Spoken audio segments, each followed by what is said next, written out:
Senhora presidenta, senhoras deputadas, senhores deputados, o que o governador Cláudio Castro quer da Assembleia Legislativa é um cheque em branco para desmontar os recursos hoje, que financiam grande parte da cultura do Rio de Janeiro, que financiam grande parte do meio ambiente do Rio de Janeiro, que financiam a infância e adolescência, a assistência social, os direitos das mulheres, a habitação de especial interesse social, fundos que financiam, inclusive, transportes.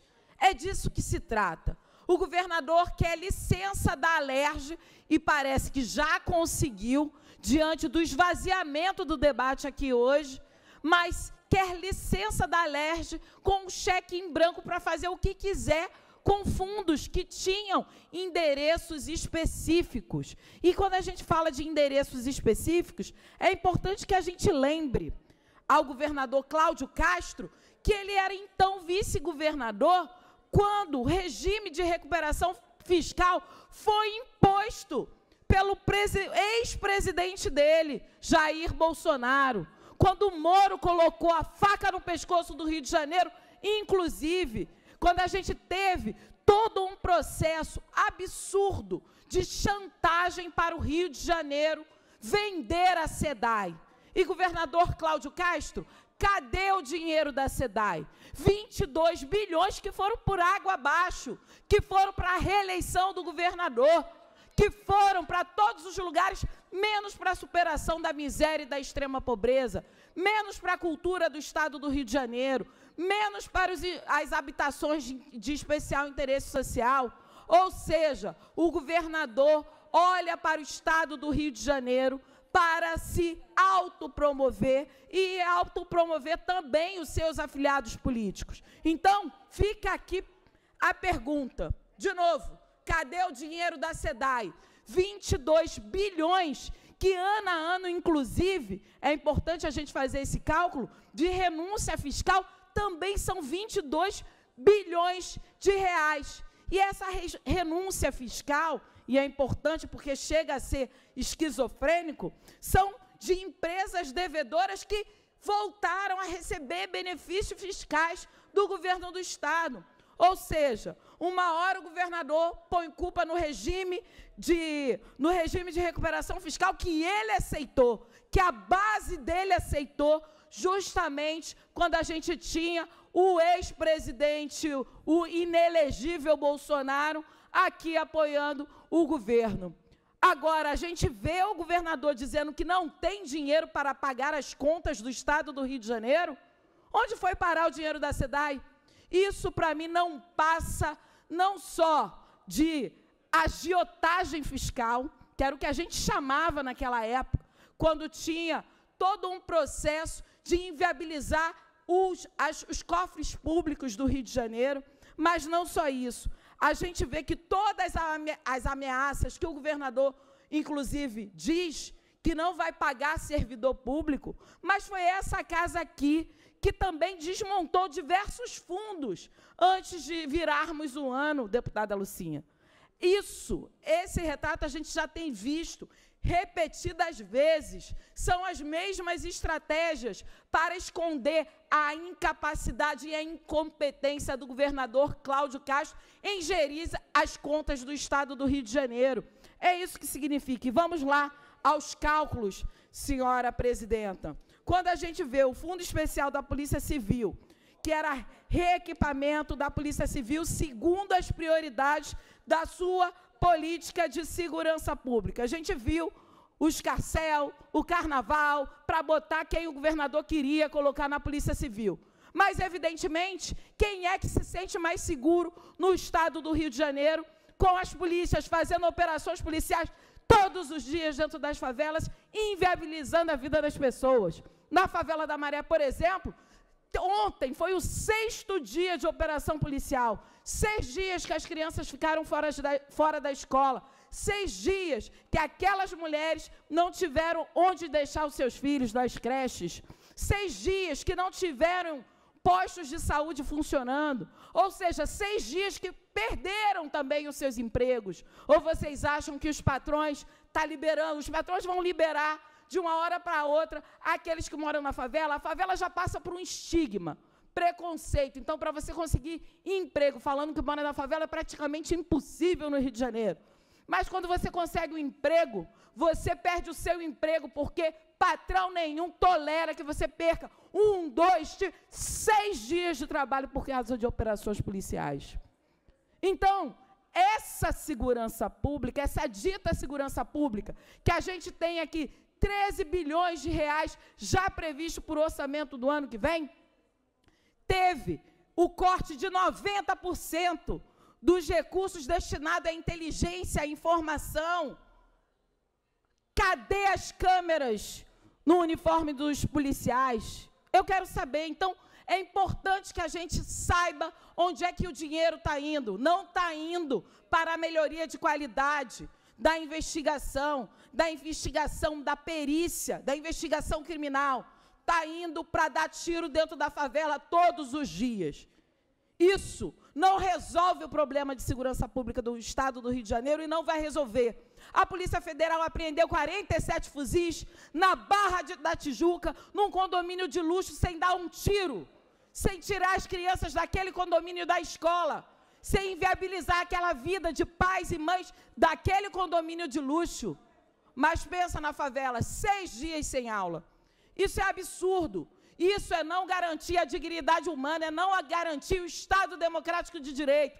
Mas está aqui, ó, o desmonte do Fundo Especial da Polícia Civil, que seria uma polícia de inteligência, de investigação, mas que está levada a cada dia para uma lógica de confronto, para acirrar o confronto no Rio de Janeiro e para não resolver a segurança pública como deveria. Então, essa é uma questão importante para a gente olhar.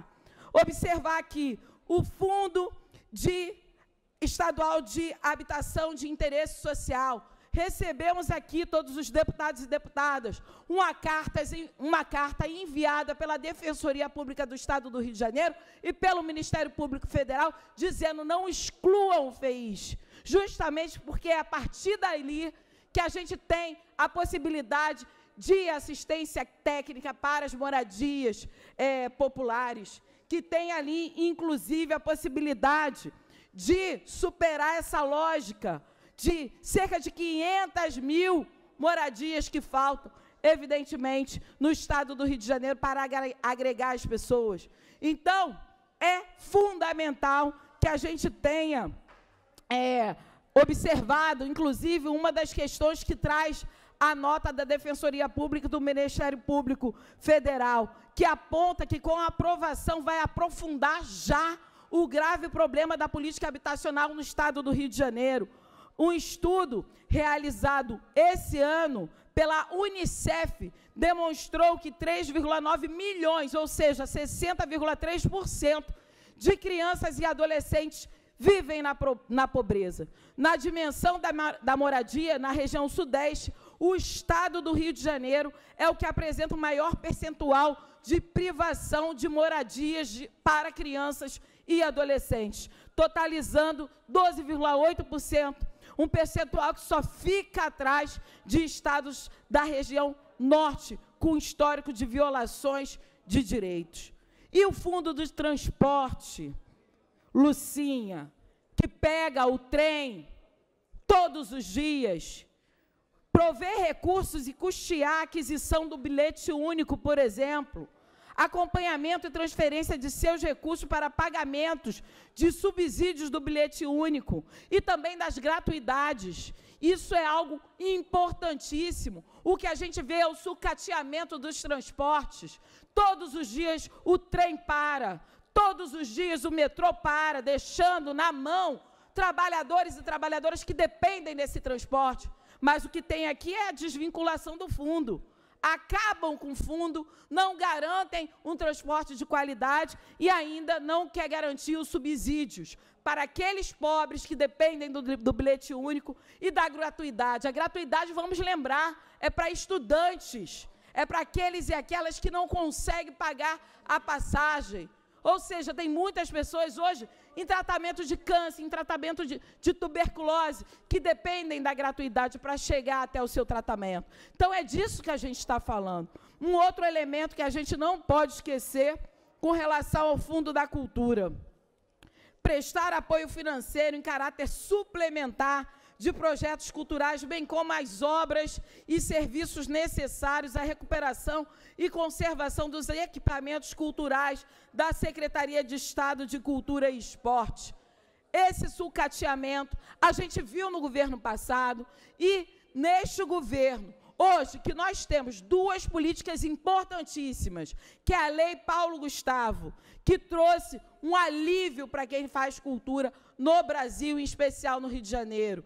A Lei Aldir Blanc, que também trouxe mais um alívio para os fazedores e fazedoras de cultura. Mas é evidente que, se acabar com o Fundo da Cultura, destinar o Fundo da Cultura para o que o governo quiser, vai acabar com o mínimo que se tem de investimento na cultura do Estado do Rio de Janeiro. É por isso que eu saldo aqui, tantos companheiros e companheiras, lutadores da cultura no Estado do Rio de Janeiro, que nós possamos encher a LERJ com aqueles e aquelas que trazem a cultura como debate político tão importante e fundamental. Foi a cultura que não baixou a cabeça para os fascistas, para os negacionistas e lutar até o fim. E a gente está com vocês. E aí, trazer um outro elemento que também não foge da nossa responsabilidade aqui na Assembleia Legislativa, que é o Fundo Especial de Direitos da Mulher. A gente, no ano passado, quem tem a memória curta, vai lembrar aqui que quando a gente viu que tinha ali, no fundo da pobreza, deputado Flávio Serafim. Para concluir, deputada Renata. Tínhamos ali, no FECP, no Fundo Estadual de Enfrentamento à Pobreza, tínhamos ali uma rubrica, inclusive, deputada Marina, para compra de mamógrafos. Mamógrafos. Estamos no Outubro Rosa, mês em que falamos do câncer de mama, do câncer do colo do útero, e para o câncer de mama, o mamógrafo é fundamental para uma análise preventiva. Hoje, por exemplo, eu estive no INCA 3, em Vila Isabel, onde se trata basicamente câncer de mama. E eu recebi do diretor do INCA 3 a fala de que hoje, no Estado do Rio de Janeiro, temos cerca de 1.500 casos ao ano de câncer de mama, que poderiam, inclusive, ser evitados se tivesse o exame e se tivesse aí a prevenção tão importante. Então, deixou, deputada Marina, de se comprar mamógrafo com um fundo ali especial para a superação de combate à pobreza. Mas a gente está vendo aqui hoje que o Fundo Especial de Direitos da Mulher, que atendiam, né, as necessidades do CEDIM, também vai ser destruído.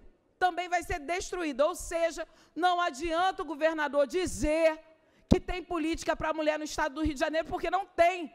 Porque a prioridade nunca foi orçamento para mulheres. O Estado do Rio de Janeiro, é importante que se lembre, junto com São Paulo, é o Estado que tem o maior índice de feminicídio do Brasil. O índice de feminicídio do Brasil é enorme no Estado do Rio de Janeiro. E quando a gente vai nas DEANs, nas delegacias, inclusive em audiência pública da Comissão de Defesa dos Direitos da Mulher, a gente viu que essas mulheres que foram vítimas de feminicídio, sequer chegaram a fazer uma denúncia nas delegacias. Esse é o tamanho do problema que a gente tem. Não temos rede de acolhimento para essas mulheres. Essas mulheres estão violentadas cotidianamente e não há políticas públicas, nem orçamento público que garanta políticas que cheguem a essas mulheres, que protejam essas mulheres dessas violências cotidianas, seja dentro da própria casa, seja na rua, seja no ambiente de trabalho. As nossas mulheres estão colocadas numa situação extrema de vulnerabilidade e não há investimento. E aí, o Fundo Estadual de Assistência Social, que são recursos para a política estadual de assistência sob a orientação e controle do Conselho Estadual de Assistência Social. Para concluir... mesmo hospital, pois não, senhora presidente, nesse mesmo hospital que fui hoje, o INCA 3, só havia 2 assistentes sociais. Olha isso, imagina uma mulher sofrendo o processo de câncer, tendo que entrar numa situação, muitas vezes, de mutilação do seu corpo, só ter 2 assistentes sociais.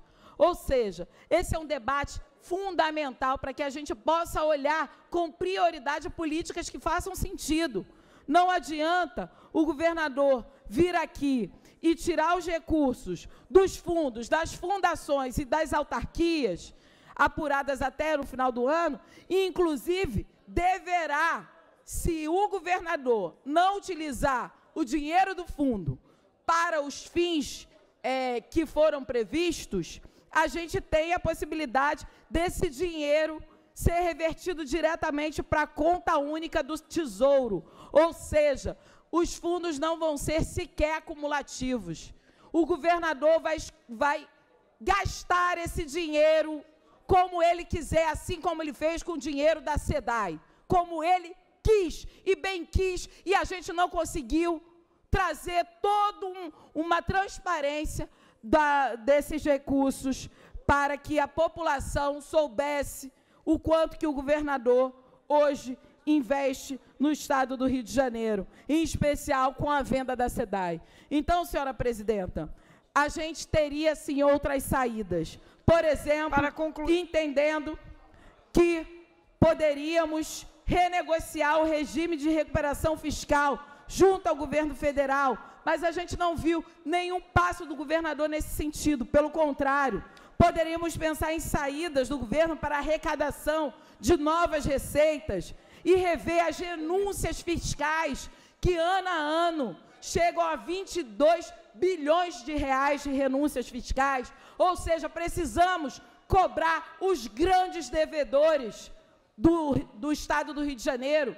Só que, ao invés da gente cobrar, o governo está dando mais renúncia fiscal para aqueles que já devem. Isso é esquizofrênico, para dizer o mínimo. Então, a gente precisa entender que a solução não é acabar com as políticas públicas, nem deixar de pagar servidores. A encontrar a saída é ser coerente, transparente e estratégico. Não adianta, senhora presidenta, a gente deixar o nosso povo sem acesso. A Assembleia Legislativa, quando dá um cheque em branco ao governador, está acabando com o seu papel principal, que é fiscalizar e ser também transparente. E ser também, não pode ser linha auxiliar do governador. A Assembleia Legislativa é um órgão que não deve ser linha auxiliar do governo, em especial em assuntos econômicos. Muito obrigada, senhora presidente.